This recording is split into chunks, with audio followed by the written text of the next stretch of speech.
Right, well, it's been a busy year since we established ourselves at the Wyndford Residents Union. I'm sure you're all aware, we were once a branch of Living Rent. Before that, we tried out working with Unite Community, but we decided to go our own way back in February last year. And it's we have had a few fights along the way, and I don't want to talk too much, but I'm sure you remember fighting, campaigning, and eating. William, that was William's idea.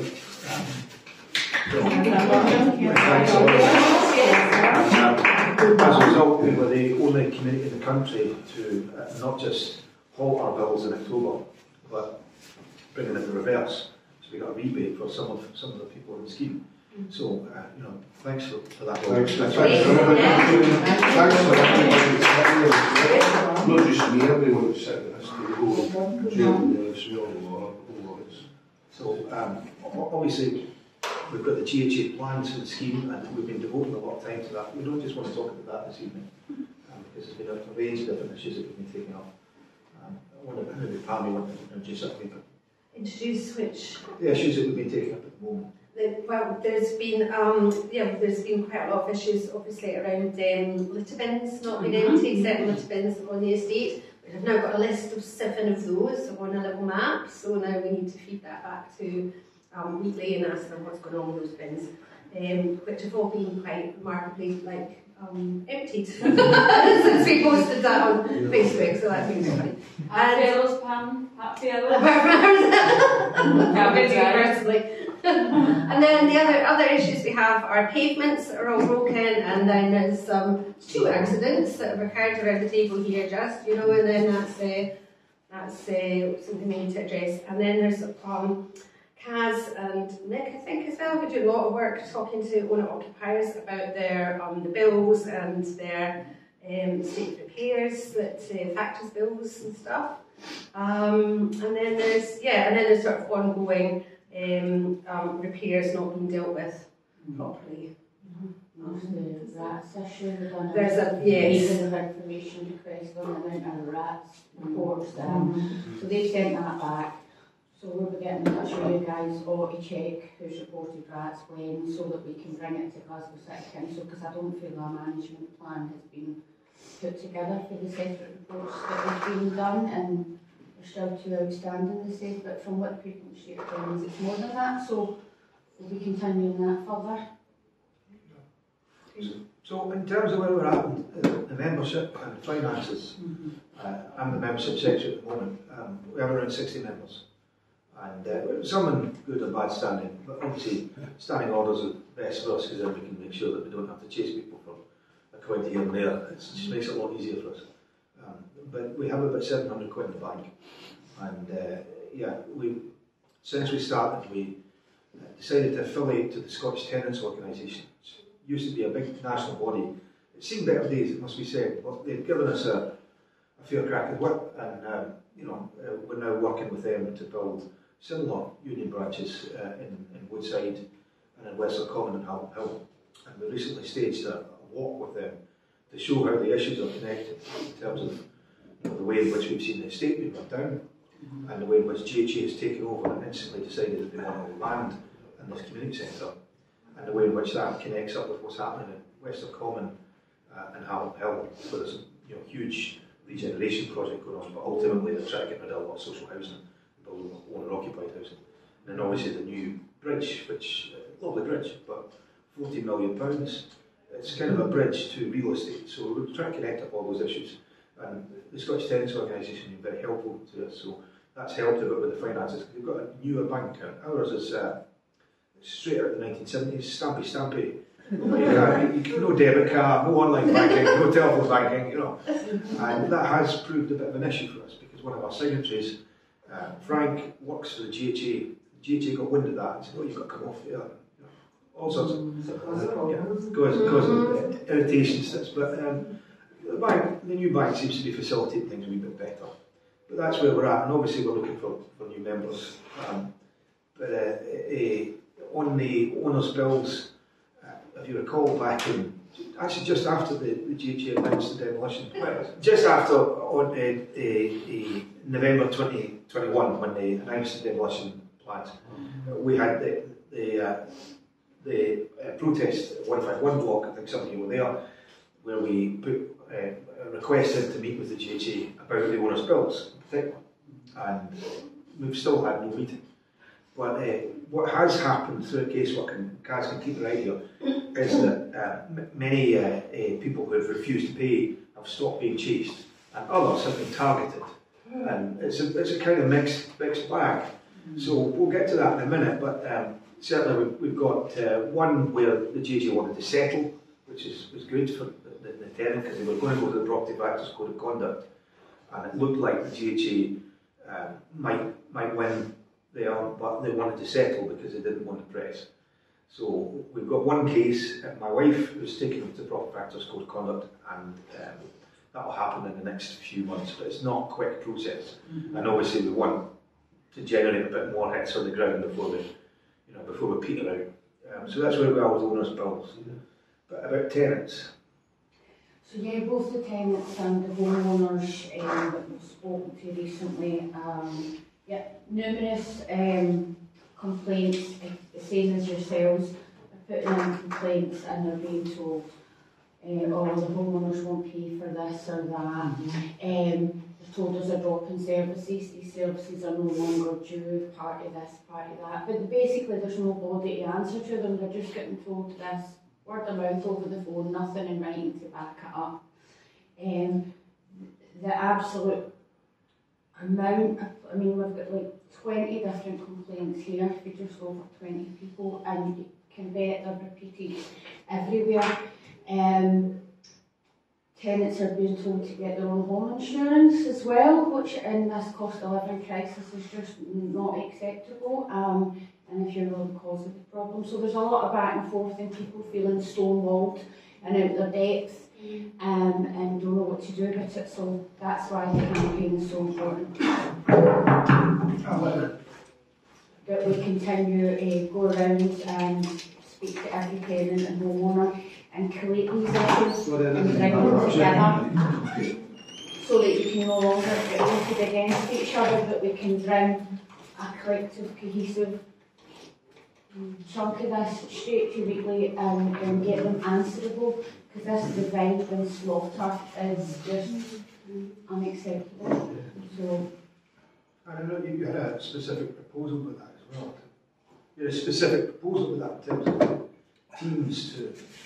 Yeah, so what I'm looking to do is, in the outreach of this, we are looking to have support resident support teams. So for each year that you are in your blocks, we are looking for somebody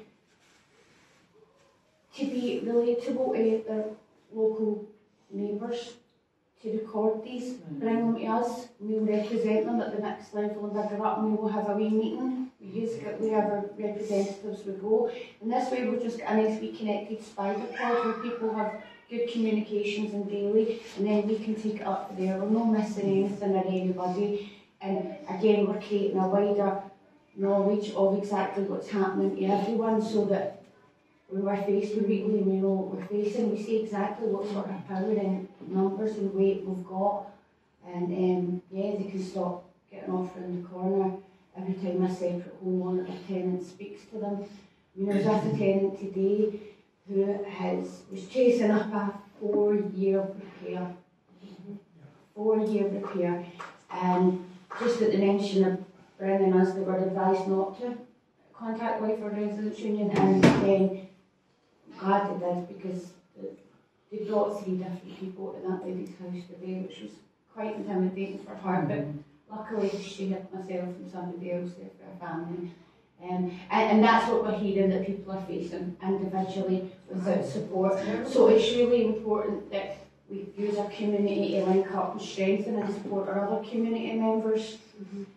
So that's what we're looking to do. If anybody would like to sign up or speak up, we're interested. If you want to know a wee bit more about it, we could have a wee cup of tea and a chat if people wanted to know a bit more about it and sign up. But it literally would be once a month, and you'd just be recording some stuff, and then once a month, so 4 to 6 weeks, we would meet up and collect anything.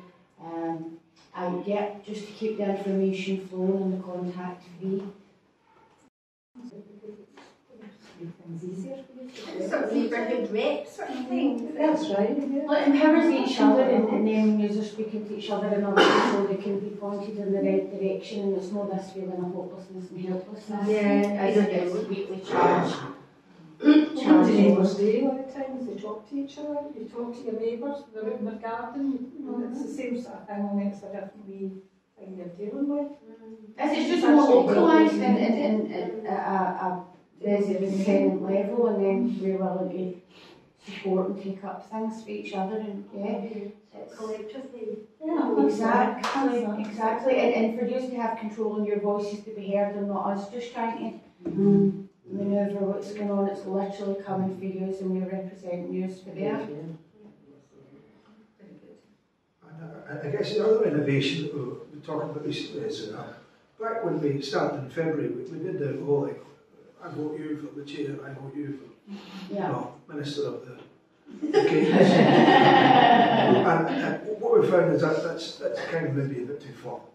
We would rather have a big open meeting like this one, and then an organising team meeting, and keep it that way so that we could maybe add people to the organising team as and when.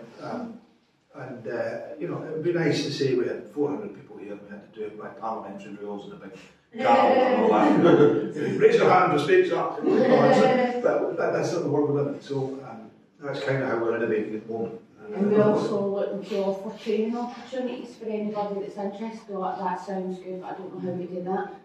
We'd look at providing a wee bit of training. So upskilling and upbuilding people as well as empowering and getting this cohesion that weekly can't break and can't lie through, because it's everybody's daily reality.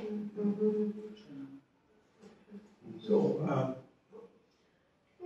mention another thing that we've all, I don't know occupiers, we've all had our statement, haven't we, for our insurance for the next year. Has anybody had that? Is that for your building insurance? For building insurance. Did you see it's £200?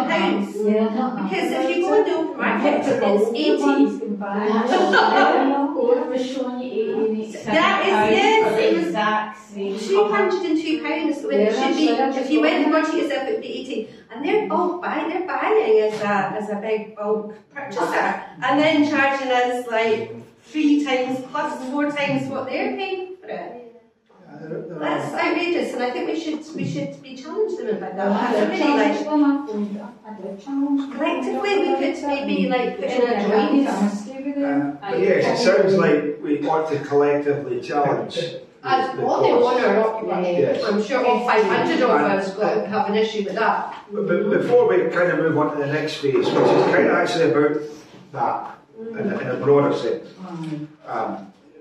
Just in terms of the policies, the organising team, that makes sense. That I'm happy continuing doing the membership stuff, if that makes sense. Guys, you've kind of jumped into the role of leading on member defence and yeah, absolutely. Yeah, it's just got the most availability and connections for that, which is why we're good for the policy teams. We're also getting us a wee recording the homeowners one, and we'll have one for the tenants. Signing up for these numbers to put this challenge forward that you're talking about, so collating data and presenting it to things like that as well. So listen, can I just ask a question? Only because it's thing, see the company who provide the thing, it's not it's not Zurich to do the buildings insurance, no? Zurich, no. Just before we move on, is everyone happy with Kaz continuing doing that? Yeah. Myself continuing doing the membership secretary stuff?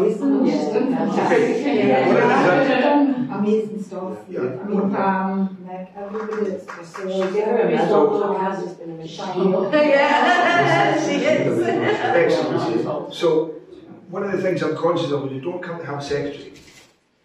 It used to be my wife, and she's my son, to put it in context, my son is homeschooled because of his autism, and that's taken up all of our time. So we are without a secretary, and I'd like to propose Sean as our secretary.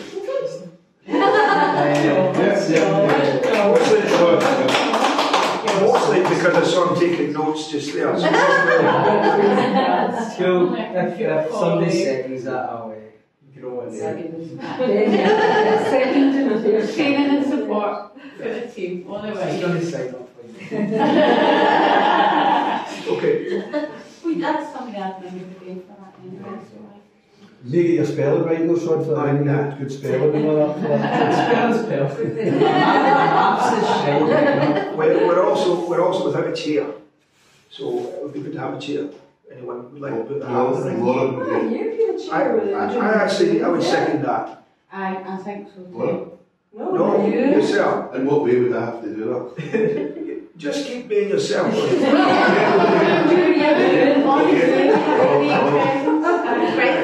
Just say what I feel in it. I think that's exactly Okay. how we play the role. Yeah. Okay. It's natural to you. Okay. Okay. Any other business on that? Okay. Well, I don't know if you've seen this map. This is actually quite a glorious map. It was given to us by Cube Housing before. We've got 10 copies. It should be enough for everyone actually. So Cube Housing gave us this map, and the little red boxes. I was looking I'll for this one. I'll wait for everyone to get them. I just want to Do you want to have a call?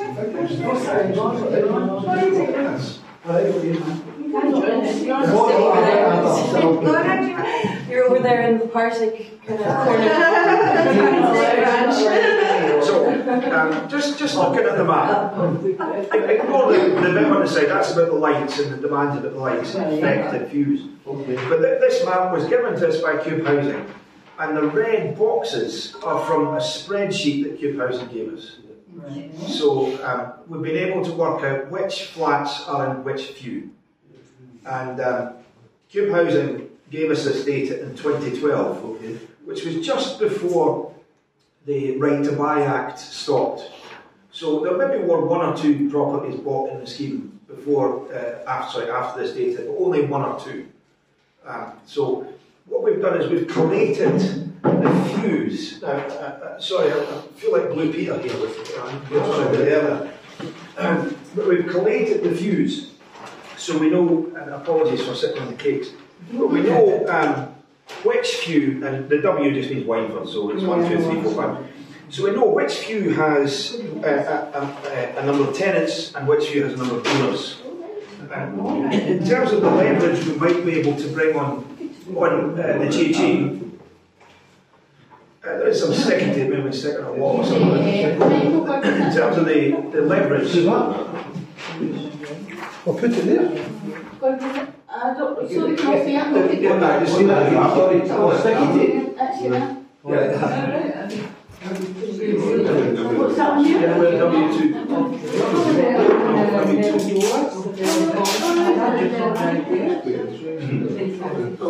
So I'm made a bit out of W2. Alright, that's No, see that box W2. That's what we are. Whereas I think you're in W8. That's an orientation result.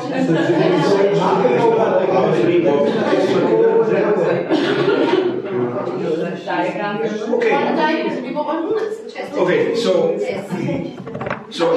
as you can maybe see, there are some views where there are majorities of owners. Now, as we know, when you have a majority of tenants, the GHA gets to do whatever they want, and there's no kickback. All tenants are always counted as a yes for whatever the GHA wants to do. So if we wanted to have leverage on the GHA, we might want to think about using the areas where we have majorities of owners to say, well, if you don't do this, we will change the factor. And there are maybe 4 or 5 views in the scheme where we can achieve that. There's some where we definitely can. All the sheltered housing, there's a few bought in the sheltered housing, but they're mostly all tenanted. But throughout the rest of the low-rise houses, there are some views where owners are in a majority. And we see that in terms of the lights, because there were some views that voted against the lights. Yeah. So So these are all these views are all in the maisonettes. Yes. Yeah.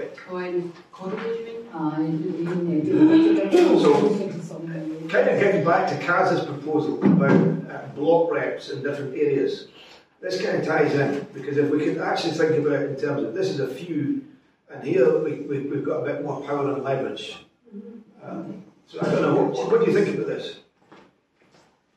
It's a map of, yeah, where our neighbours. I think my few would already be, yeah. They all signed the thing about bills already, I'm sure. Yeah.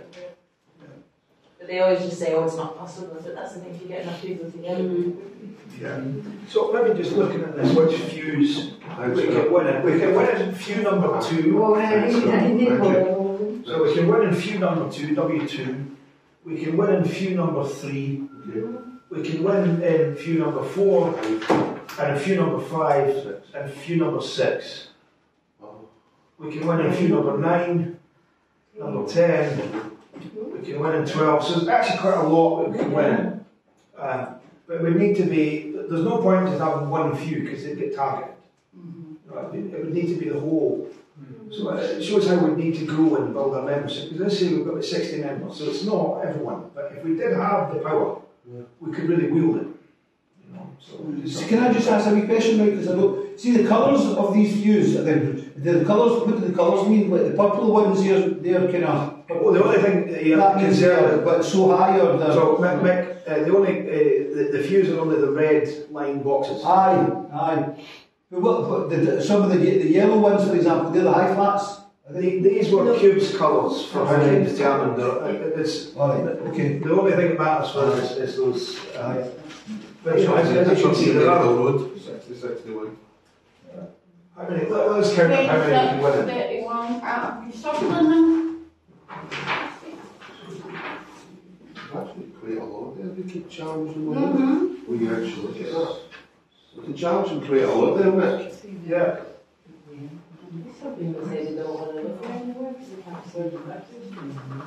So, how do we get up into it? Now we just look at it, says that we grow, the more people we grow into it, basically.